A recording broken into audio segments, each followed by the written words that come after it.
We will now quickly transition to the panel discussion.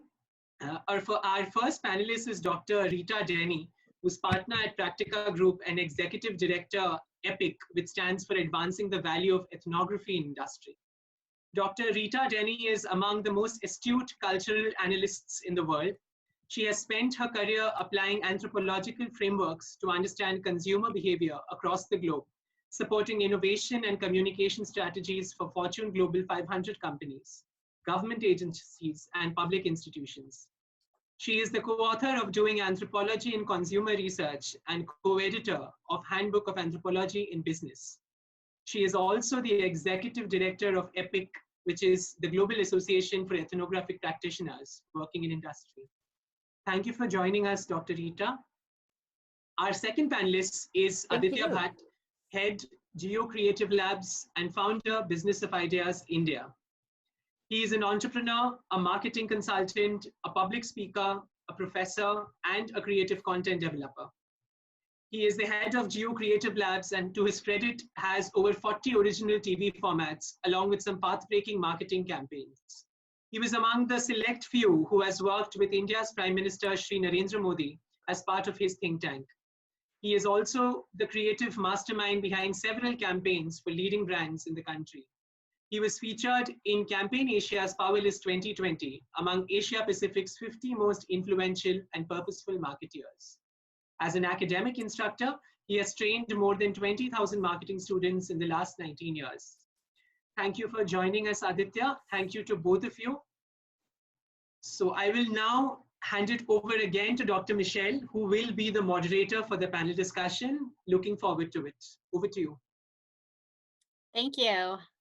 And thank you to both Rita and Aditya for joining us today. Aditya, are you here?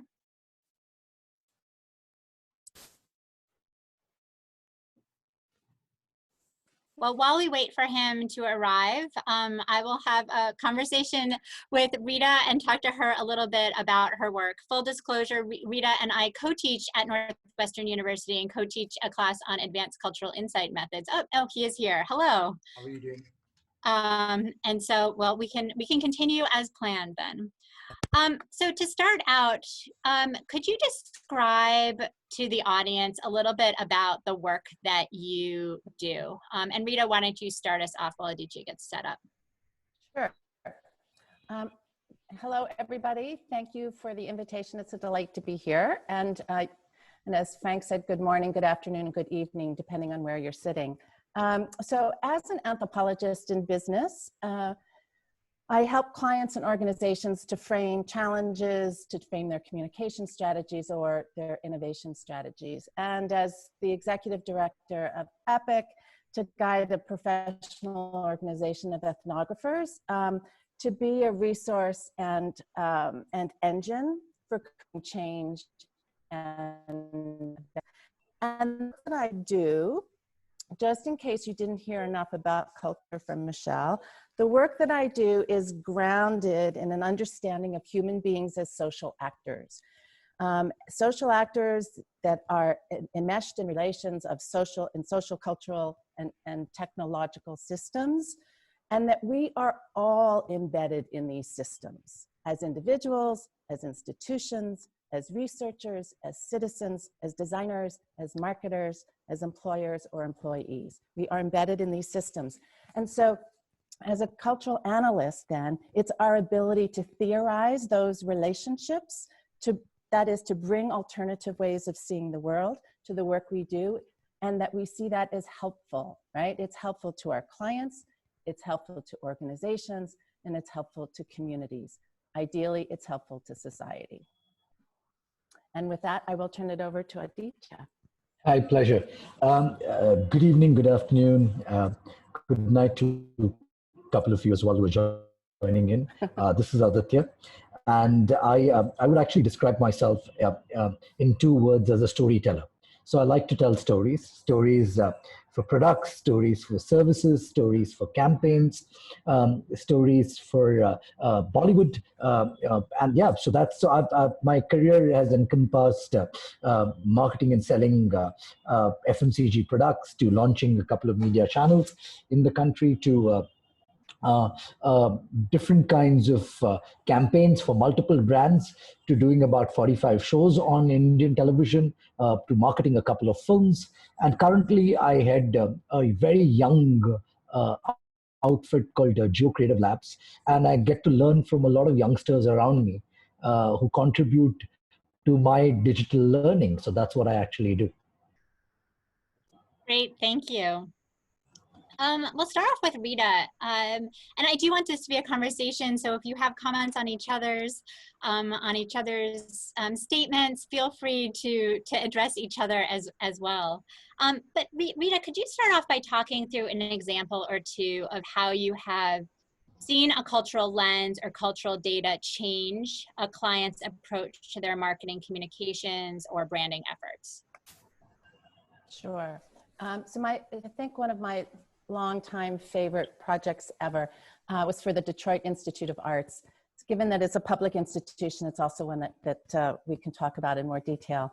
But at the time, it went several years ago, the DIA, as it's called, was renovating its exhibit spaces in order to sort of change the nature of engagement of museum goers with the museum. And while it was closed, they wanted to, with Parrish Advertising and Design, Parrish and Partners in Ann Arbor, they wanted to create, formulate a creative strategy, communication strategy that would motivate people to visit the museum once the renovation was complete. And their question was how to provoke interest and traffic to the museum. And we were brought in to do the research and to provide a perspective on that how to frame that creative strategy. So our research, and this was like the important moment, our research focused on the very cultural question of what is art in everyday life. It did not focus on what is art in museums. It did not focus on museums. We didn't take people to museums to understand how they engaged with them. It was a much broader question of, well, what is art anyway? And how is it practiced? How is it lived? How is it consumed in the course of everyday life? So we focused on that in our research. We spent time with families. We asked them to write an ode to a piece of art in their homes, whether it was original or not, whether it was a gift or whether it was a hand-me-down, whether it cost a lot of money or cost very little money. And we spent time with people to understand how and when different moments of aesthetic experience sort of existed in life. And what we discovered was that in the interaction and engagement with art, it was a moment of getting away. It was a moment of like nourishment, of sort of reconstituting relationships, a rebalancing of life in some sense. And that could be with a drawing on the refrigerator by a child. It could be a piece of expensive art or not that was a gift or consumed or purchased together and brought home and put into place. But it was a moment of getting away if you paid attention. And so we used that, we leveraged that notion of getting away, that aesthetic experience is a profound moment of transformation. For the DIA. So the Detroit Institute of Arts, and visiting and engaging with that art could be a moment of getting away. Why was that important? Because most times in people's lives, they are not getting away. To go back to your example, Michelle, of Ken Anderson's sense of busyness, everyone is a little too busy to engage with art. So they might not notice that beautiful piece that you and your husband purchased on a vacation in the past. You would walk right by it. But if you did notice, it had this profound, lovely kind of sort of resetting effect of life and feeling great about it. So what transformed then was a campaign by the Detroit Institute of Arts, which was called Let Yourself Go. And it had, besides a number of still images, there was a TV campaign that was based on sort of stick figures, black and white stick figures, engaging with the museum. They were 30-second spots. They were incredibly inexpensive to produce. They mirrored even just the outlines of the actual art that exists in the Detroit Institute of Arts.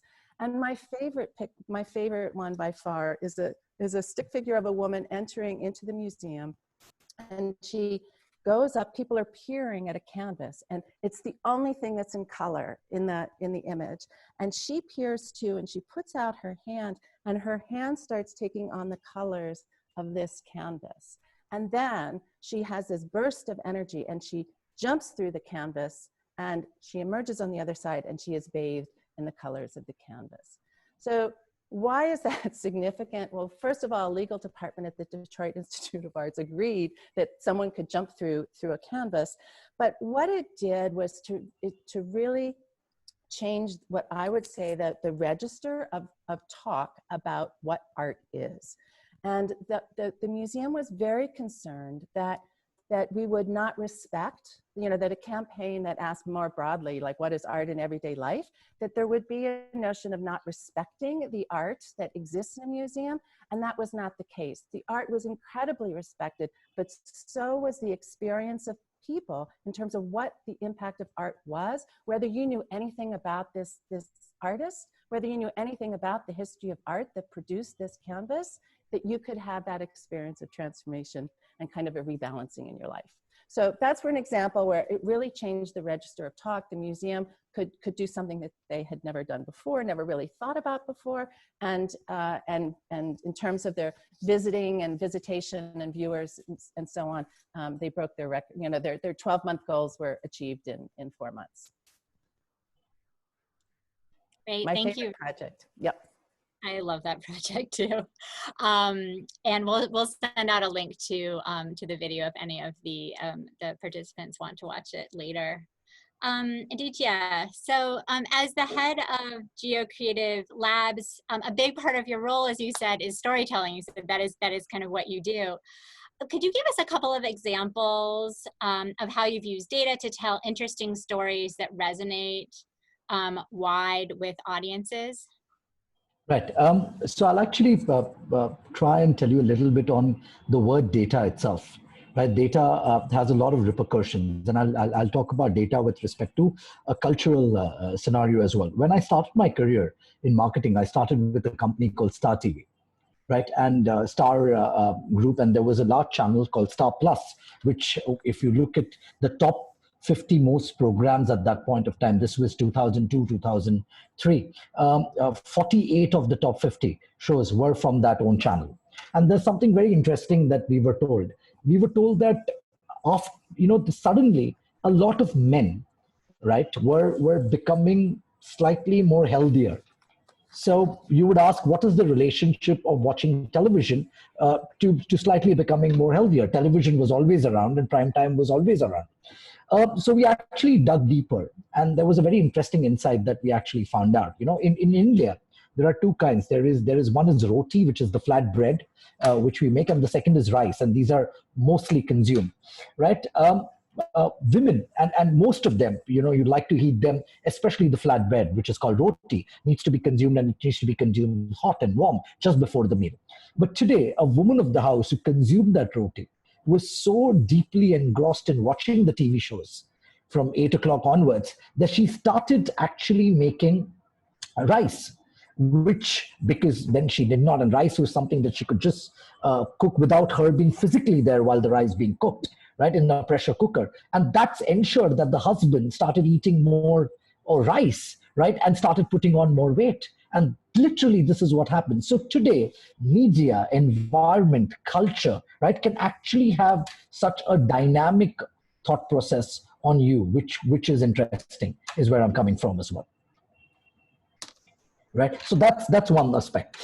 Coming to the second part of the question, which is in terms of how can we actually look at data.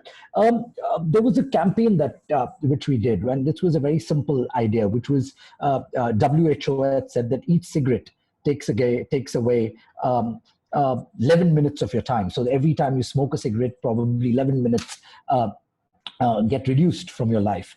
That got us to think. And today in India, there are a lot of advertisements which are shown before a Bollywood film, which has really gory images of people with mouth cancer. And today a smoker, when he's exposed to such kind of images, tunes off, right? Even though he knows that smoking is injurious to health.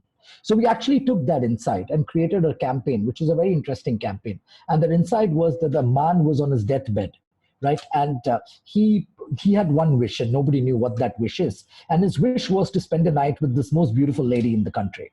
And as she approached him, before he could do anything, he died. So in a simple words, we said that don't smoke, because your last one cigarette could have actually cost you your last wish. And this campaign organically, right, and we actually cast well-known Bollywood stars in it, did 6 million views, right? So we use data, right, to sell a purpose, but actually in an interesting, palatable, entertaining manner. So I think data should not just be literally taken as it is, but should be transformed and put in a manner which consumers can relate to and enjoy watching and be entertained at the same time as well. So these are a few of the examples that I thought I could give. That's great. I love the race example, because it really shows, that there's this interesting kind of quantitative data pattern, but it really took kind of going into people's homes to really kind of and really kind of look at these patterns and these patterns of change to really kind of understand what was happening. Yeah. So Rita, could you talk a little bit more about maybe about how cultural analysis has helped change how your clients have thought about like an entire product category or a service category, or an entire product, entire like arena? Yeah, sure. Sort of marketing in my mind is not, sort of a separate world from product development or service development, innovation. They kind of are very intertwined within in organizational spaces. And one example, oftentimes in looking at a product category, it's built around a goal of understanding what are the opportunities for an organization to move into a particular space or to take advantage of a particular space.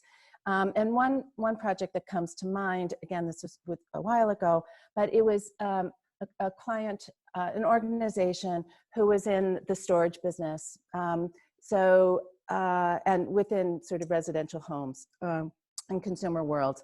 And it was a very mature category at that time, so very price point driven. So in this case, rather than trying to, so it's not like the brand, and trying to understand sort of, implications for the DIA, but how can we conceive of this category and of kind of home storage?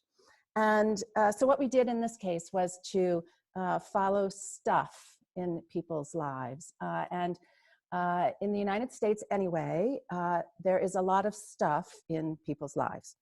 So so what we wanted to focus on was how stuff moved through people's lives, like mail, paper, photographs, clothes, various kinds of goods that people had in their living rooms or in other places of their homes, and how these things kind of move spatially and temporally through life.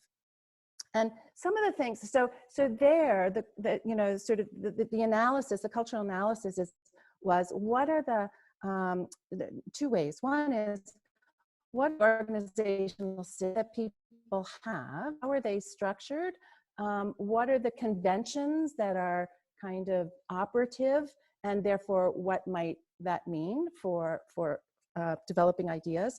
So we notice things like the orientation of let's say, of things. So whether something was horizontal, right, or whether something was vertical, had different signaling power. Something that was in use, something that was sort of ready to be used. But just the orientations of things could have different signaling power to people, as well as where things existing that was on the floor had signaling power than a desk, or something that was sitting on a higher shelf. On that basis, and a lot of other sort of more nuanced details, that there could be fodder for thinking about different kinds of storage systems. But the other aspect of this study that was so compelling to me rests with two images that still sort of stick in my head. The first image is a photo of a woman, a tax accountant. She had a home office, and she's sitting at her desk, which sits at the top of a stairwell in the hallway of her home. And she is surrounded by piles of paper and folders. Surrounded. There's just like stacks of these things. And the people that look at this photo sort of say, there's a bit of a shock, and it's like, oh my gosh, I can't believe she's a tax accountant. You know, they're supposed to be organized. And for her, they were totally organized. She knew exactly where everything was in those piles. The other image that sticks in my head was a teenager's bedroom. The teenager had painted her room orange. So it was, maybe that's why I remember the image. But so she used one entire wall of her bedroom as a bulletin board, quite literally. So she tacked things to it. She literally wrote on it, right, of things that sort of ongoing parts of her life. And it became a writing wall. And those are two examples to epitomize sort of a pattern and attention that we observed in people's homes in and around the movement of stuff. And what we were seeing was a process we were seeing a shift sort of in the structural metaphors of organization. So on the one hand, the older kind of metaphorical structure was nested container, right? Things belong in places. You have, you know, boxes within boxes, drawers within dressers, within rooms, and that those, you know, think of a museum, right, where, you know, a natural history museum, where there's drawers of all this kind of, you know, sort of specimens and so on. That's one way that we have traditionally organized things, a sort of a convention. And what we were moving into, witnessed by both of the images I just described, was visual array. We weren't using the nested, you know, sort of container metaphor anymore. They were using a visual array to do stuff, you know, to organize their goods. And what they were doing, they were using their desktops, right? Visual arrays that exist on our desktops at the time as a way then to reinvent an organizational system to organize now their closets, or organize now their tax forms and their client piles of paper. So that visual array became sort of a competing, you know, sort of organizational structure. It came from a technological system called, you know, computer desktops at the time, which, by the way, of course, were built on a nested metaphor of understanding containers. But be that as it may, it's just to say that the technology itself can kind of institute like these new kinds of shifts. So why does that matter for a client in this case? Because if the category was like, how do we innovate in home storage? The problem wasn't, one could argue that they weren't in the storage business, that the innovation would come from, how do I find things? What's a retrieval system? How can I like find stuff better? Not how can I store stuff better? And so that opened up just a different way. They didn't have to sort of dispense with, you know, the sort of storage, but there was a huge opportunity, given how people are moving and you know, sort of structuring their stuff differently, to be in a different space of retrieval rather than storage. Great, thank you. I love how, I mean, you go from the desktop metaphor, and that really does kind of redefine the entire category. But these are, you know, as I talked about earlier, there aren't things that people could tell you. They weren't things that you could report on. It took you kind of going into people's homes and really kind of analyzing person after person after person, hearing what they're talking about, watching their interaction with the space, to really say, wait a second, we're talking about something different. Home organization means something different than we think it means, and therefore kind of redefining an entire category and opening up these kind of these new innovative opportunities. Great. Aditya, could you talk a little bit more specifically? I know that you're using technology a lot, and could you talk about how you're using technology to translate some of these stories informed by cultural meaning systems? Right. So I think this is just one thing I'd like to take from what Rita just said, right? Which is the word I think, and we all use this word innovation quite often, right? And I have a take on innovation as well, right? And today, whenever not just me, but whenever I know a lot of people who have tried to do innovative things, it's fallen flat on their face. So I think innovation is always great, but I think it should be backed by relevance. Is what I'm doing as innovation relevant to the audience that I'm catering to? If I'm talking to, let's say, a homemaker, right? Whatever I'm talking about technology, will the technology or will the so-called innovation be relevant to her? So I think as marketeers, as students of marketing, we should be very cognizant of the fact that innovation, you need not try and today some of the most I've seen pieces of communication around me, which is not by definition innovation. It's tried, it's tested, but the reality is it works. It's typically like a Bollywood film. A Bollywood film, it can be a formula film. We have people dancing in the films, and there are great entertainers. It need not be innovative films, need not get awards at the Oscars or Cannes, but people still make them because they make money. They're relevant to the target audience who are watching this film, right? So I think as a marketer, as a student of marketing, I've always learned the fact that, try not to be innovative with just because you want to stand out, right? Do it in a relevant manner. And if you're saying the same thing, say it better, right? Say it with which can actually hold a person's attention in a better manner. So that was my take on generally on innovation. Now, coming to your question of technology, right? Yes, we are working a lot with technology, and I've got a very cool boss who is Mr. Akash Ambani, who has equipped us and who has got us to learn technology, which could be augmented reality, virtual reality, 360-degree videos. We've done some pretty cool work when it comes to technology. And as I said, the entire seed of this was something that Akash drove in all of us, because the future is technology.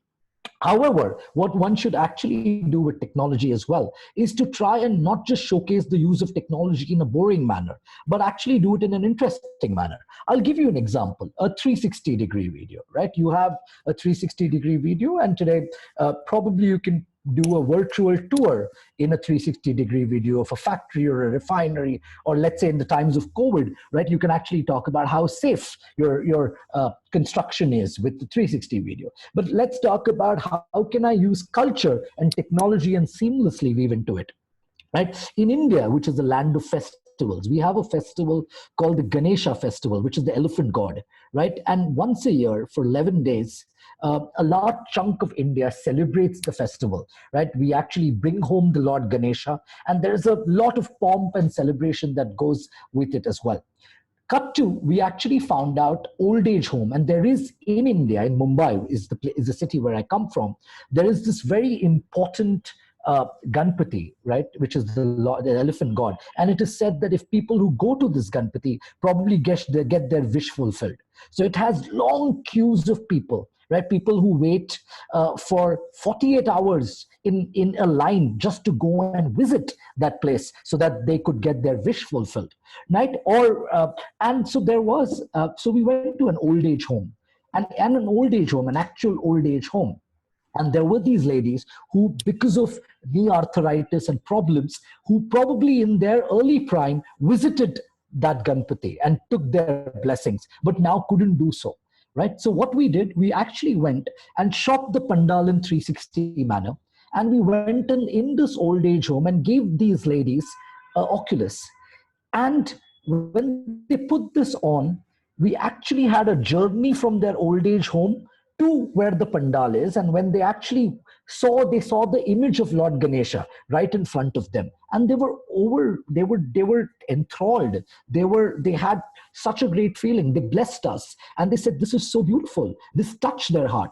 right? And they actually joined their hands because it was like as if they were actually there, right? And I think this is a beautiful example of how you can use culture and technology, view it effectively, right, to drive home the message. So it should be again relevant to the consumer, and it should bring something new to the consumer. And I think technology helps in what I say is creating the wow moment, right? So if you actually use technology well, you get that wow moment, which goes beyond what a conventional communication can do for you. So this is my take on technology. Thank you. So I think for both of you, I'd love for you to talk a little bit about the challenges of kind of doing this kind of work in industry.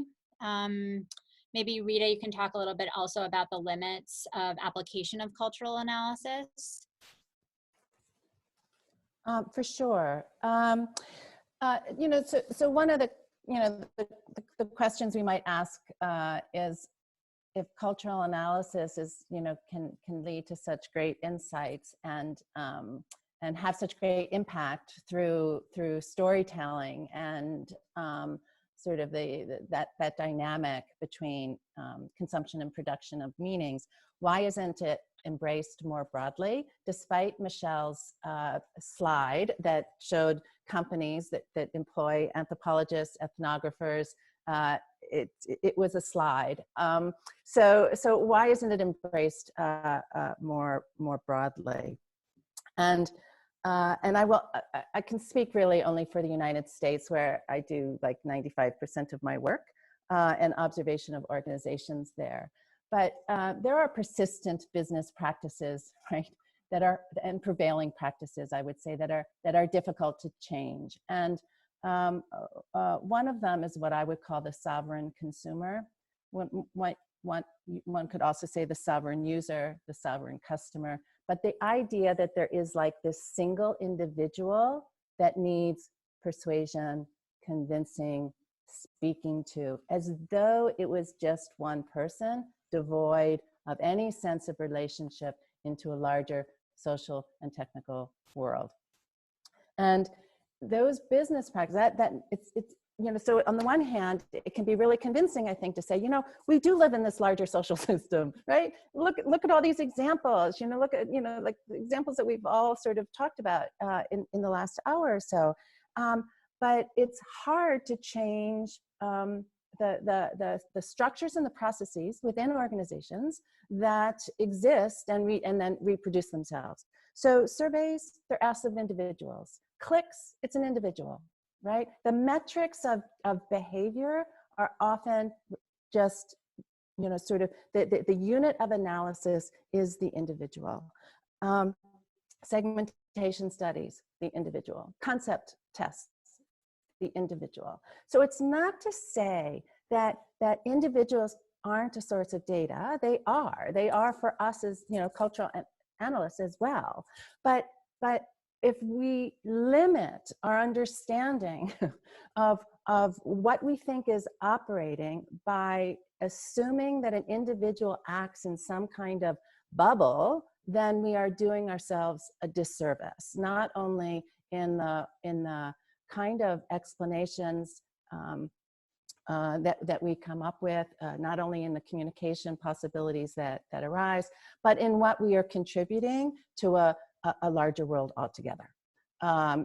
So I think that's one of the reasons why cultural analysis is not more widely embraced, is because of prevailing, existing, hard to change systems within organizations themselves. The other one that I guess I would mention also is what I would call the psychological self.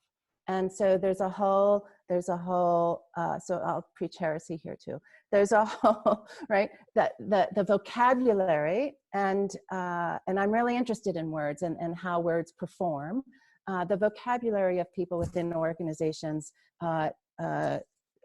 is, especially in relationship to consumers, is very much what are the, you know, the desires, what are the motivations, what is the need, right? What need does this consumer have? instead of a different set of words, which might be meanings or symbols, or how is something resonant or not. And words matter. Words continually perform. And so that psychological self, it's not to say we don't have a psychological self, only that it gets privileged within organizations as though that's the problem to solve. And so I think that we have to embrace that there is a different problem to solve. And if we do that, or at least we entertain that thought, then we can solve different kinds, we can solve more problems. Thank you. One just quick follow-up question, Rita. Yeah. What do you do then? How, you know, as somebody who's kind of representing the industry, you know, what are things that are being done right now? If people are interested in kind of instituting this type of change, do you have some suggestions, or do you have some things that you do, or that you recommend that people do? Well, again, you know, that's just kind of the to the other hat that I wear, which is to be part of the EPIC, epicpeople.org. But the broader answer is you need to find like-minded people to share expertise, to tell stories, to build a resource for how to persuade people within organizations to you know, sort of trust you to take some risks, to implement design. And I guess that, you know, one thing I would say is, you know, Jay Hasbrook in his book, Ethnographic Thinking, is a huge proponent of that in any kind of project that you do, your focus is not just consumers. It's not just the idea that you're, you know, it's not just the research problem, right? That stakeholders within the organization are hugely important in that whole process of conceptualizing, analyzing, and therefore implementing what's possible. So it's the implementations, it's the integration, I think, that is the answer ultimately. It's multidisciplinary teams, it's collaborative efforts, it's really pushing boundaries in a small way that can expand in a bigger way. Thanks. Aditya, how about you? What are some of the challenges that you find in kind of doing this work and getting it accepted? I think when we actually come to in India as a market, I think the most challenging aspect of India as a market is every few kilometers that you actually travel, there is a new India, right? Because culture changes, democracy changes, and more than democracy, psychography changes, right? I think people are very different. They wear different clothes, they talk different language, right? Their dialects are different, their behavior is different, right? Probably consumption might be similar, but at times different as well, because a lot of practices that they follow, right, are very, very different as well, right? So I think that's the challenge today for any marketer, right?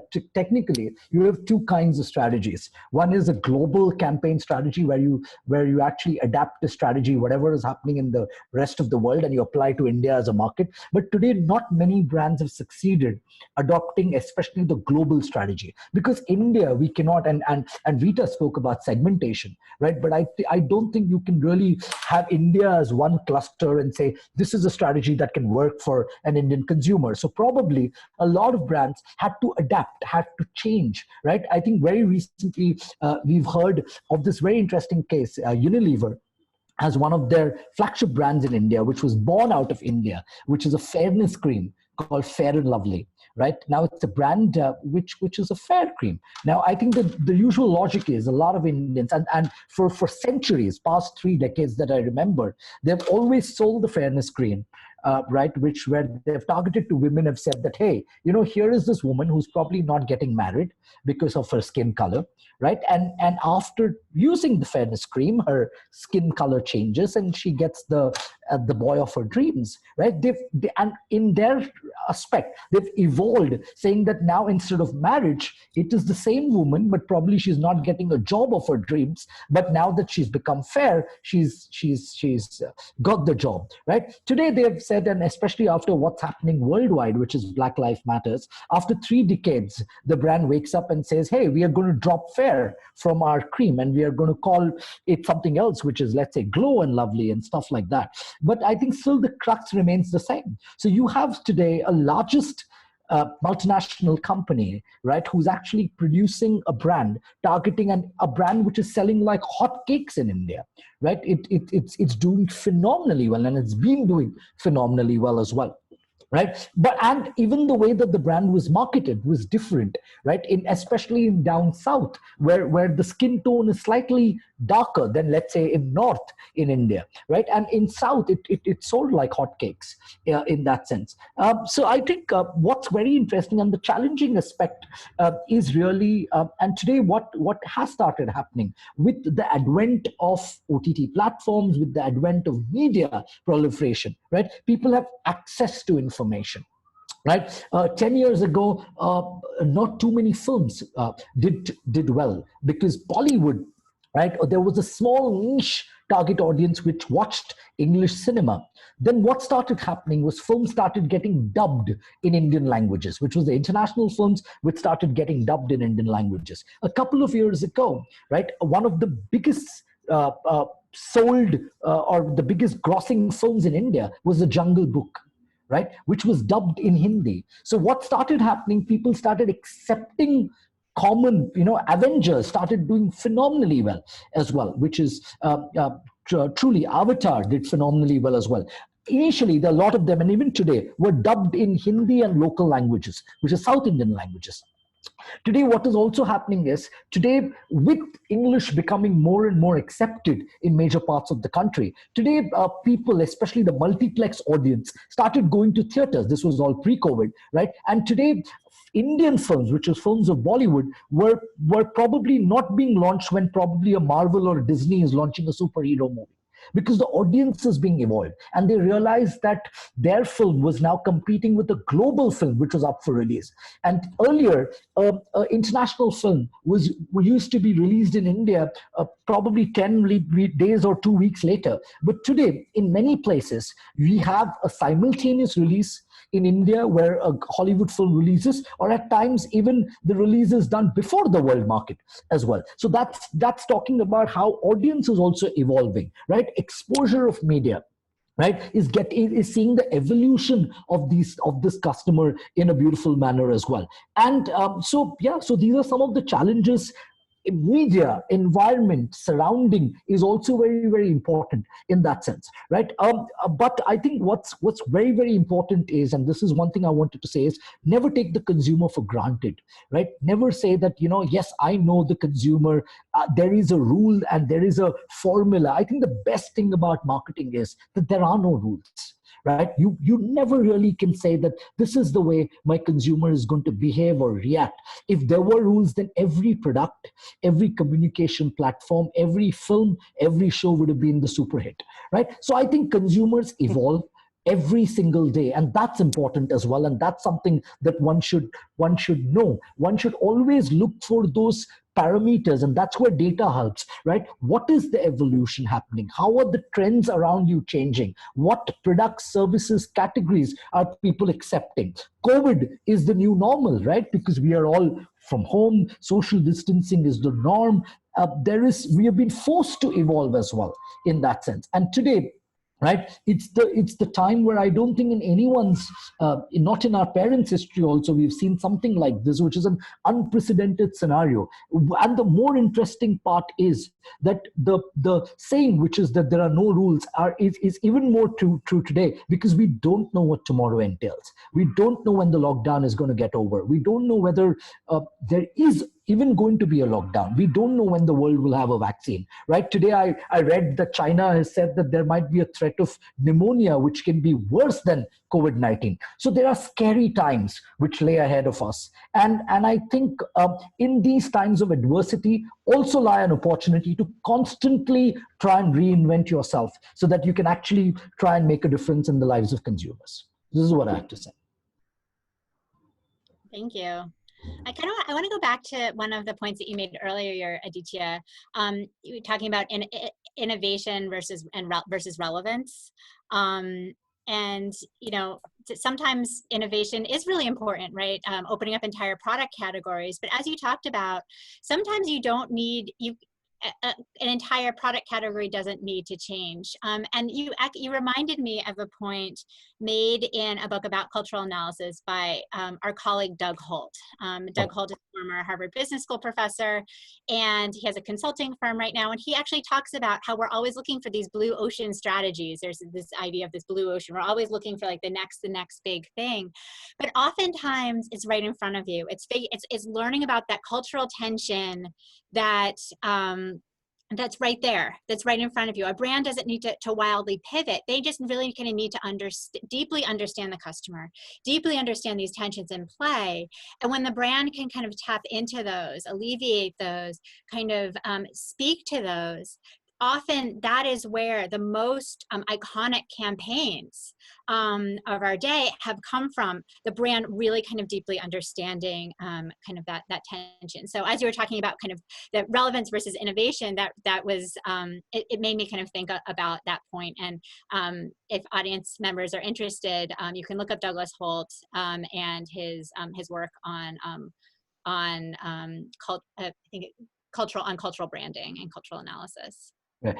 Just to add on there in that perspective, I think some of my biggest learnings of research has come from one simple word: observation. I think just keeping your eyes open, right? Seeing what's happening around you is a great teacher, right? And you need not find these answers in books or in data or even in research, right? You get the pulse of market when you see what's happening around you. Kids teach you so much. Right? Just observing children. You can never interview a child and find out what's in the mind of the child. Just leave the child. You can actually try and figure out which color of toy is the child playing with, or what does the child want to do or not want to do. So I think observation is a great teacher. Observing trends, observing consumers, observing their lifestyle, observing. So I love to observe. I love to read, right? In terms of not just pages of marketing textbooks, but read of what consumers are talking. You know, I do a lot of work on digital media, right? I work a lot with celebrities and influencers as well.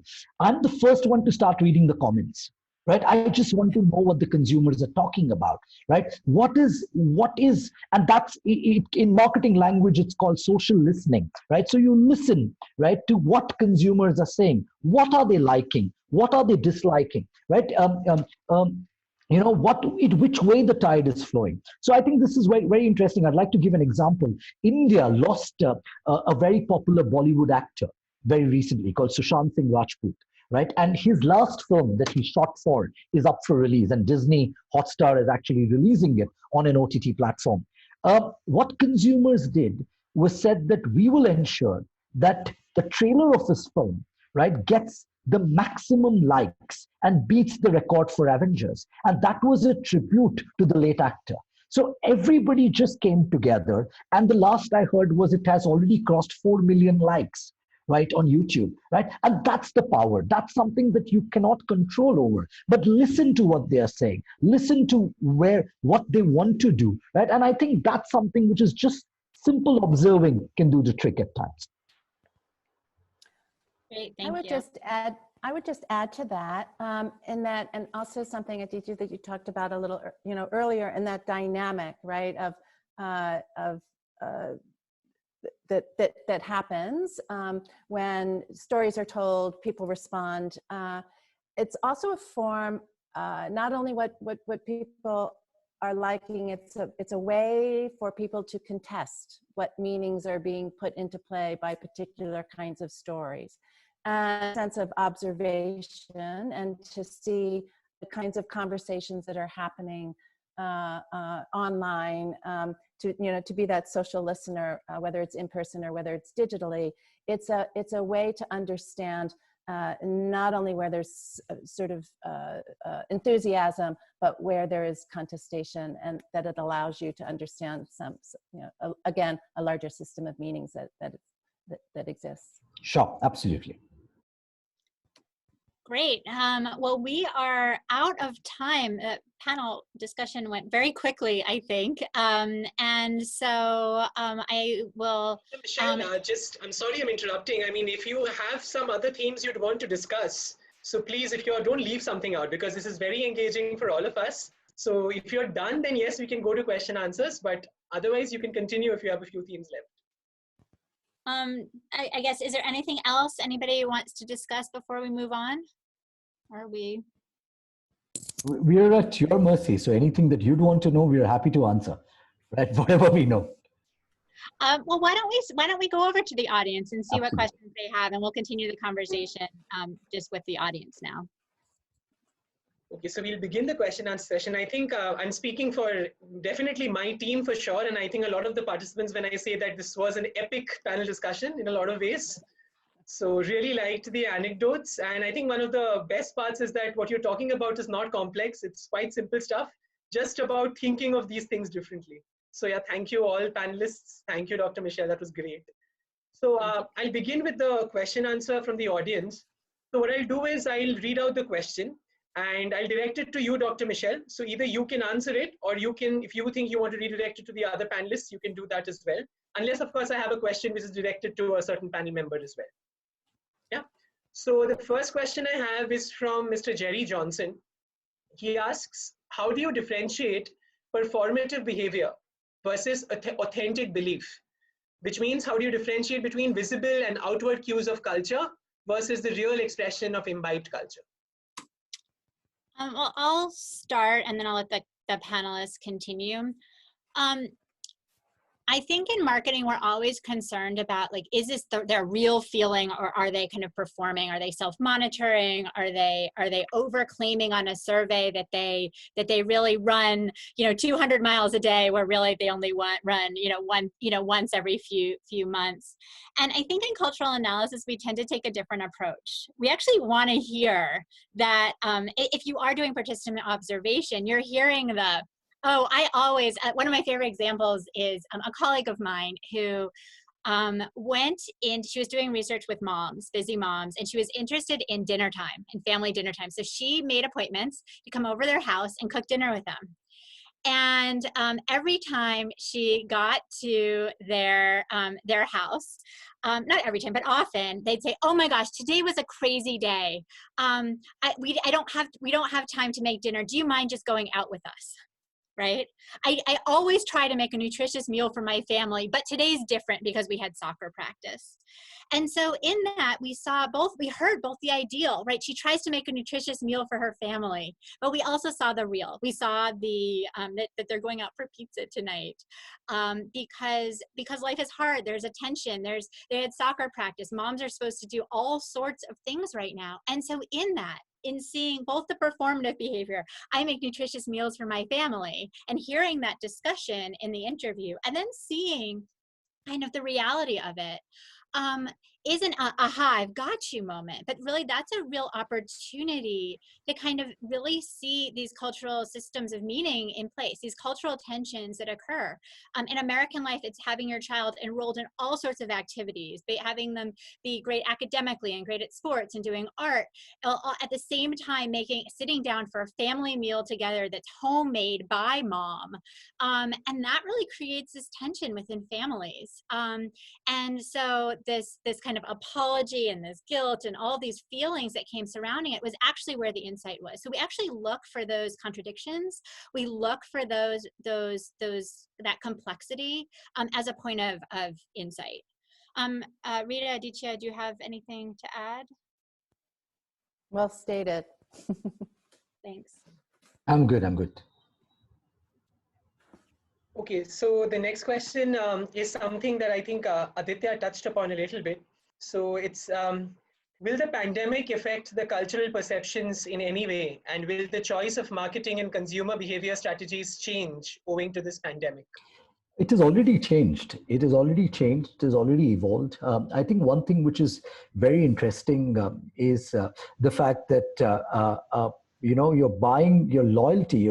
I think before the pandemic, there was one thing one could actually see, which was brand loyalty. I think what has really changed is brand loyalty, because I think distribution has been the key.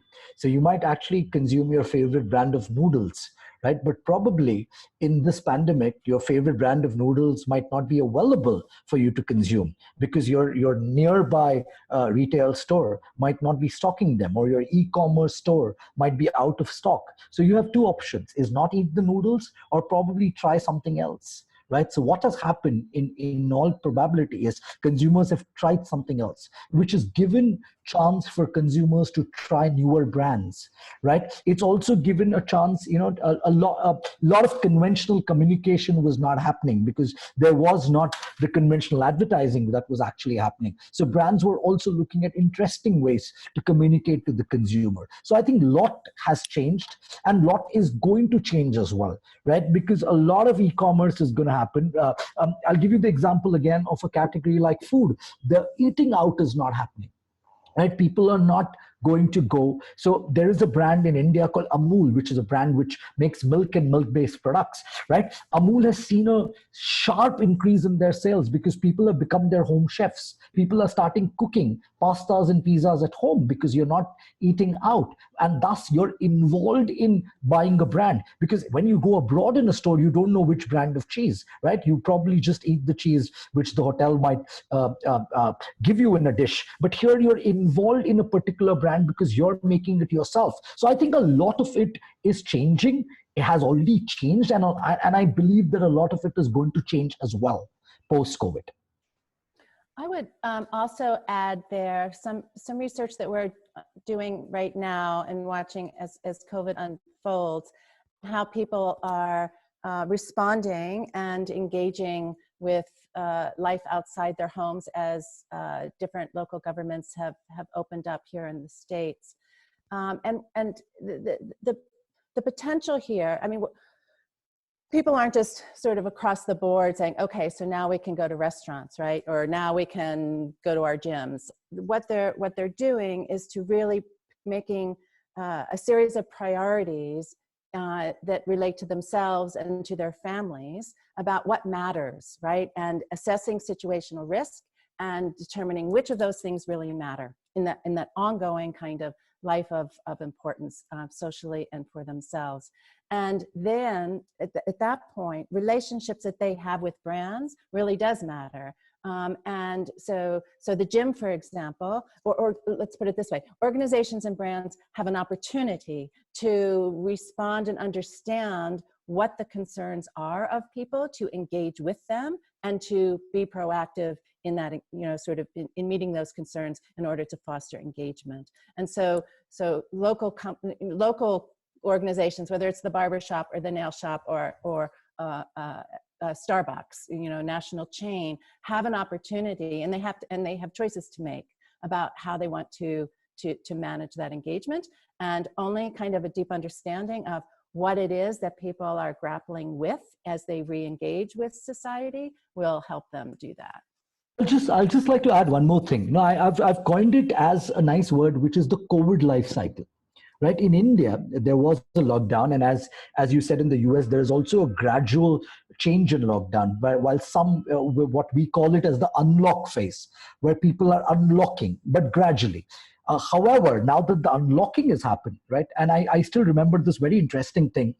Yesterday, India has had more than 25,000 case studies, and we've had a daily peak. I don't know about today's results. So yesterday was the peak, right? And the peak is happening since the last couple of days. What's happening is now, because of the peak, right? People's in the past, about let's say a month ago, right? In my nearby, in about a kilometer's distance from my home, we came to know that, if there is a COVID case, we used to be like, oh my God, there is a COVID case. It's all happening around us. But today, with so many cases around, because it's reached a peak, it's just become, it's just another COVID case, right? So I think our attitude towards the virus is also changing, right? Which is quite surprising, because it's at the peak at this point of time. So people should be doubly more careful. But at the same time, people have started getting used to it and started trying to accept it as a part of their day-to-day life, which I believe is very scary as well, right? Because unfortunately, if you are not immune and if you're medically not fit, you can be in deep trouble. But I think psychologically, just because of the fact that India was under a lockdown for more than 100 days, it's had that psychological impact with consumers, right? And which is also quite scary. So I would say in the COVID life cycle, we've looked at different stages and ways. And I just think It's quite interesting again to analyze what consumers are reacting at each stage and to understand their reactions as well. And I believe brands are studying that. Brands are, we are doing something for very interesting for a brand where we are actually trying to contribute for doctors, right, where a brand will urge the consumers, because today there are so many doctors, right, and it's not just the doctor, but today when you go to a doctor, there is a compounder, there is an attendant, and you need PPE masks for all of them. But unfortunately, we only have the doctors having enough PPE gears, right? So there is a brand whom we are working very closely with, where we are trying to say that give the entire community of medical, the entire medical fraternity, why don't you as consumers contribute to PPE kits as well? Because that's something which a large, it's not just the doctors who are COVID warriors, but even their attendants, even their support staff, right, probably whom you neglect. But today this virus does not differentiate, right? And so I think there's a lot that's happening, and every day is a new day, and it's not something that one could have planned for, or the situation was not something which one could have looked at a strategy from a book and say, this is the way I'm going to address a situation like this, because nobody knows what tomorrow has to offer. And that itself becomes a challenge and an opportunity, I believe. Yeah, so I think it's a perfect time for a quick follow-up question, which I have a lot of questions on this particular theme. So since Aditya mentioned this, in terms of such emergencies and in terms of when there are such grave implications, how can cultural insights, cultural analysis inform behavior change campaigns, which can be in relation to a brand, it can be more towards public policy, think tanks or NGOs. So how can cultural analysis inform behavior change? Yeah, I think, Rita, do you want to take this one since you've been involved in some public policy campaigns? Or do you want me to? I can start us off, perhaps. I think that there is definitely possibility, right, to have effective and resonant and relevant messaging. But it's contingent on understanding what's at play, what's at risk in a kind of in a meaning sense. So for example, work that we've done, like looking from afar, you might say that someone is just being incredibly inconsistent, right? On the one hand, they're saying that they're super careful, they do X, Y, and Z. And on the other hand, they're having their, neighbors over and no social distancing, no mask, no nothing. And one conclusion from that for someone who's constructing a sort of more effective messaging campaign for behavior is to say, oh my gosh, just educate them, just like tell them the way it is, right? But the important part here is that education is like, I struggle every time I hear that word, because someone is doing something that's consistent in their own head, in their own kind of cultural logic. We need to understand what that is. So the fact that people tend to open up and kind of mix with people that are trusted people, right? That because of social relationships.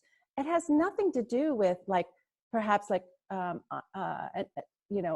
physician's sense of, or a health, sort of sense of what is safe or not.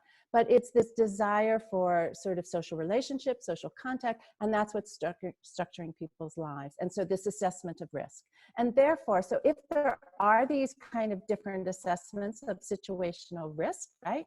The goal then would shift in terms of what is communicated. Not to say, X, Y, and Z, let me tell you how, what you don't know, you're ignorant, but rather to say, we understand, sort of what the desire is and what's going on and what you're trying to make decisions around. Let us help you sort of make smart decisions in that regard. And so to make it a safer space and so on. So I think it's really understanding what the cultural logics are, not looking from afar and sort of making a judgment about someone's sense of whether they have the facts or not. So next question is from Barbara Ruland. The question is for Dr. Michelle directly. So in your earlier presentation, you included a discussion about the customer journey cycle. Does cultural research inform all points of the journey, or is it more powerful in particular stages? Yes. I personally think it can inform the entire journey. There are times when it's used more. I think, you know, and you think about the customer journey, we tend to think about brand building as happening at the beginning of it, right? We're developing that Procter & Gamble campaign, for example, isn't trying to get somebody who's in the grocery store aisle to actually pick up that bottle of Tide in that moment, right? That's where we kind of tend to see shopper marketing come in. We tend to see brand building as something that happens like before as somebody's entering into the customer journey, we're kind of building this idea of the brand so that when they enter into it, they have a particular set of meanings that are associated with our brand. And so that's when we typically kind of think about a lot of brand building and a lot of kind of cultural analysis work coming in. But I actually don't think that's the only place that it should come in. You know, understanding, you know, we can understand the entire customer journey, but again, understanding it in context, right? So a cultural analyst might say, you may take a few approaches to this. One is, what does that customer journey actually really look like right now? What are the possibilities more broadly? And what is that customer journey like in context? Like, where are they? What are they doing? How are they kind of thinking about the kind of product and brand through the entire cycle? So it's useful in the entire cycle, but it's also the effects of it are useful in each kind of point in the customer journey process. So from the brand building in the beginning to as consumers are making decisions, as Rita just talked about, if you can understand those meanings and cultural logics that they're using to make choices, is it based, often we think it's based on kind of attributes of products, but it might not actually be that at all. And so what are the meanings that they're bringing to bear as they're kind of actually thinking about making choices in the customer journey? And then even in the shopper marketing context, I know Rita's done some work kind of in the grocery store aisle, you know, that, you know, even at that point of purchase, you know, kind of what's going on, what does that process look like? There's a child in the grocery cart, or there are a million people nearby as we're kind of going through we're actually at that moment of purchase. And then to understand the post-purchase kind of experience. What happens when we get home? What happens with the product? Where does it live in our life? How are we actually using it? What are the pleasures? What are the pain points associated with that? And then, and how are we kind of dialoguing with the product? Are we talking about it online? Are we pulling videos? How does that product kind of live in our life? So I think it's useful. I think cultural analysis is used through the entire process, entire customer journey, both to understand the journey itself, but also its effects are useful at each, the effects of our analysis, the output of it is useful at each stage to reach the customer in a more resonant way as well. Rita, anything to add? Okay, so the next one, I think is next question is something that you've alluded to in your current answer as well.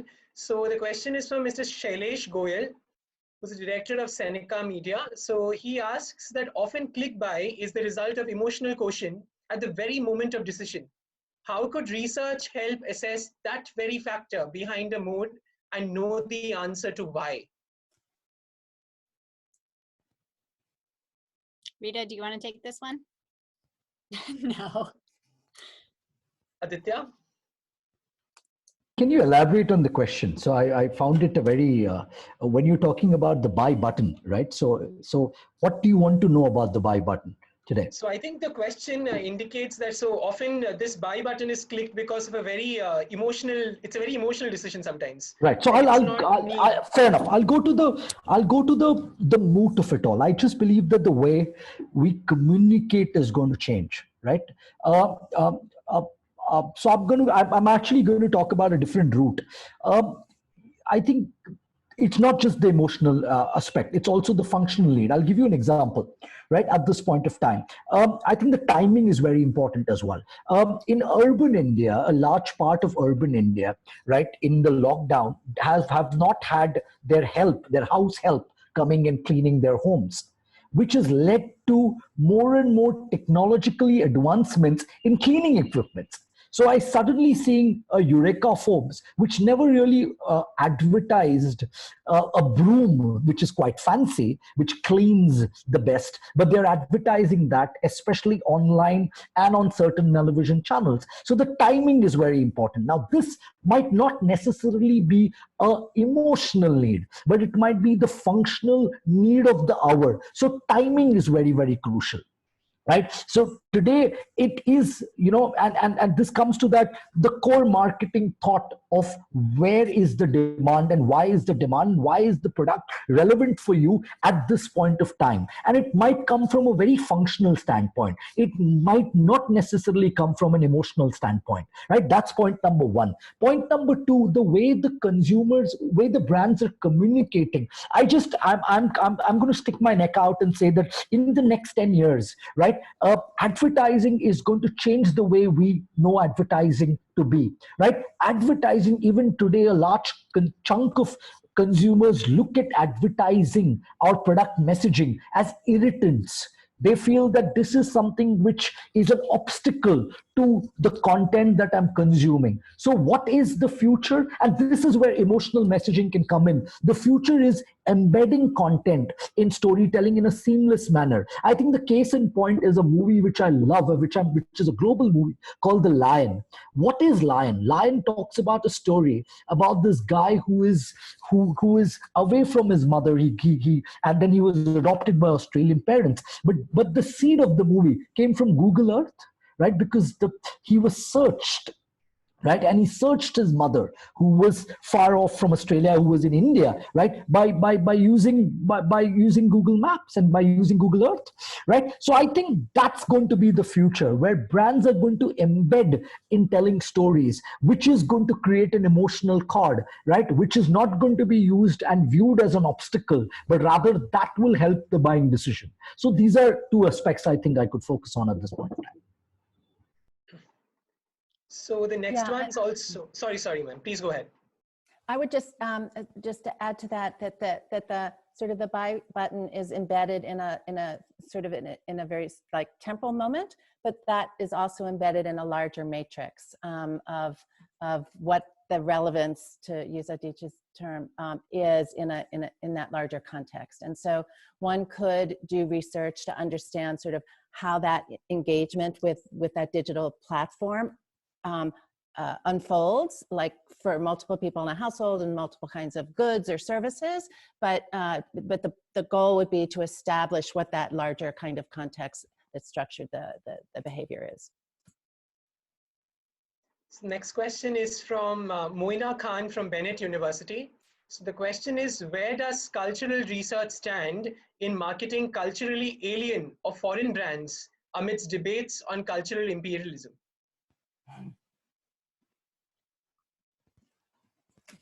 It's a good question, and I can start us out.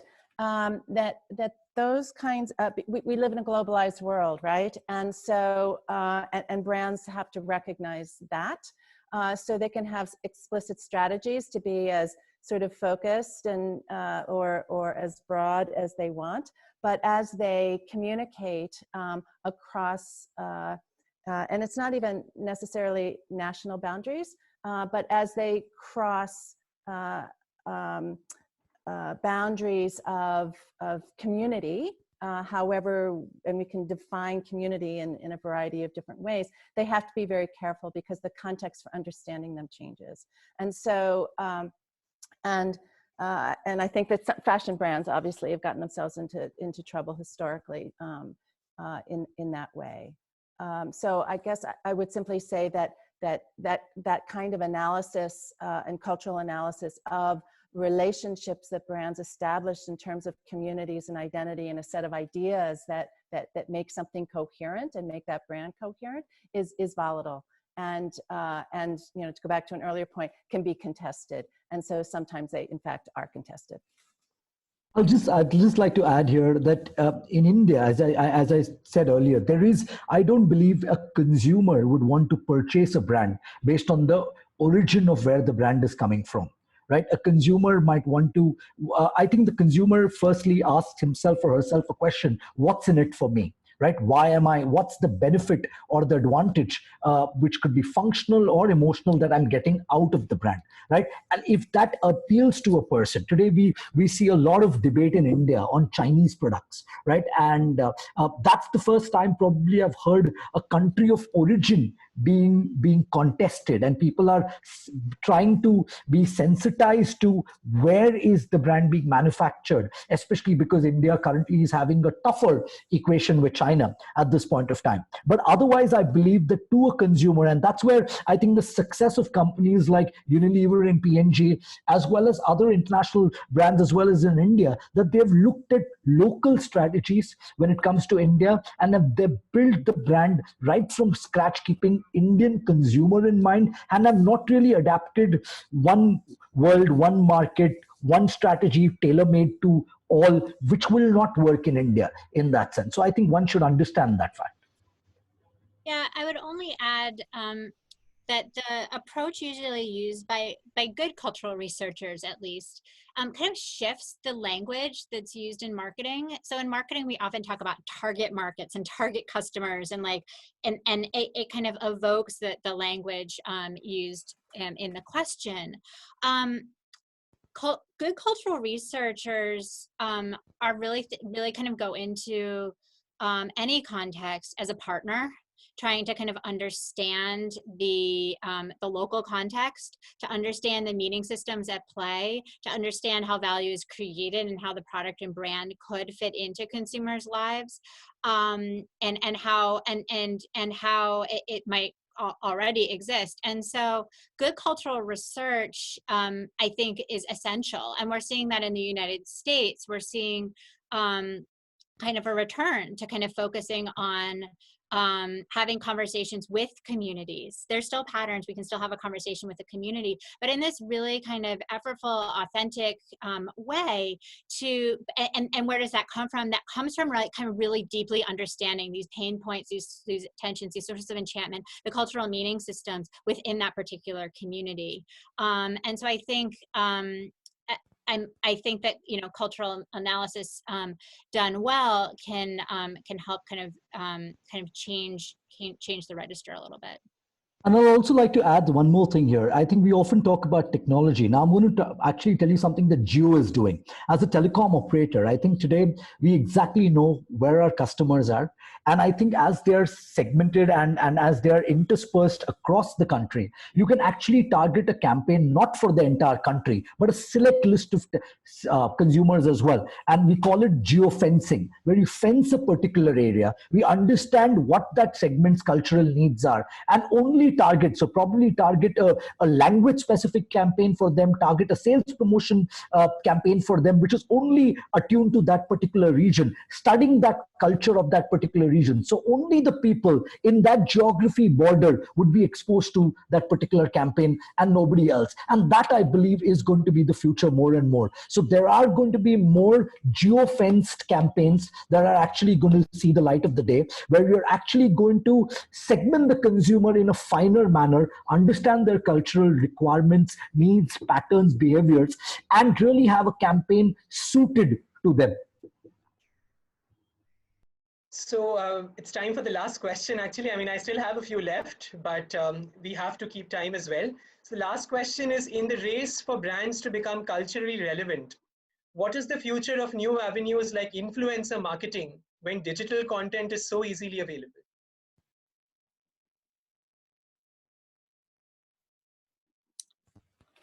Anybody want to start here? I can start us off. You know, again, it keeps, for me, it keeps coming back to kind of understanding the why. I think influencer marketing is one of those really hot things right now that I talked about earlier on. Like we have to get some influencers. Influencers are really important. Influencers will like increase clicks, and then we show our click rate. Look at the influencer created this number of clicks, but why do we want an influencer? What is that actually helping us to do? What are the goals like, how is that information then being used in consumers' lives? What is so in this race to be culturally relevant, we may actually be running to like the wrong finish line. And so before kind of just starting an influencer campaign, I would want to have a much better understanding of the category, understanding of the product, and figure out really kind of how you're going to kind of connect with the customer. So I'd want to back out to kind of really have a broader understanding, and influencer marketing might be a big part of our campaign, because it can be really successful, but it's not necessarily kind of the first thing that I would race to. I'd want to kind of back up and do that research to understand, again, back to this kind of idea of authenticity. Maybe we're talking with an influencer, we want it to use an influencer because we think it's more authentic, but like, what kind of authenticity? Are we wanting authenticity for ourselves or from the influencer themselves? What the influencer talks about, how they talk about it, how they represent our brand is really important. And so I'd say kind of slow down the race, turn it into a marathon, and kind of collect some cultural data to kind of figure out what you're going to kind of do in that campaign, as part of the race. I'll add to this one. I think earlier there were celebrity endorsements, right? And now the new word is influencer marketing. I think it's an evolution, because today not all influencers are celebrities, and probably not all celebrities choose to be called as influencers. But I think one of the most important things that we need to keep in mind is that the consumers are very smart. So the first question is, when you choose the celebrity or an influencer, choose with care, right? Because do not take your consumer for granted, right? They can see through the rationale behind your choice of influencer, right? So I think keep that in mind. Now I'm going to actually apply. I think influencers can be used in different stages and can have different objectives. First, awareness. A lot of times influencers are used for general awareness. Second, interest in a product category, right? If you're probably aware of the product category, how can I generate interest stroke liking? A lot of times brands also use influencers for knowledge, right? Next step, conviction and preference. I can use influencers to talk about how my brand is better than the competition brand. So I can use to create a preference, right? I can use to create a conviction. So again, I need to understand what is the objective that I'm using the influencer for, understand why the influencer fits in with the creative that you have, right? So I always believe that the message has to be bigger than the influencer. Then the influencer will work out. So fit the influencer to suit the message and the objective that you're trying to cater to. And if you've cleared all these ticks, you will be successful. But you're just using an influencer or a celebrity for the heck of using an influencer or celebrity to just create a buzz in that word, it just might be a lot of waste of money, is what I feel can end up happening. Okay, thank you so much. And I think it was a very engaging panel discussion. We had a very, the diversity of questions was quite wide, and I still have a few left. What I'll do is I'll try and send these questions across to all of you. So if over email, at least we can get answers and maybe share it with the participants who asked. So with this, we come to the end of the formal sessions.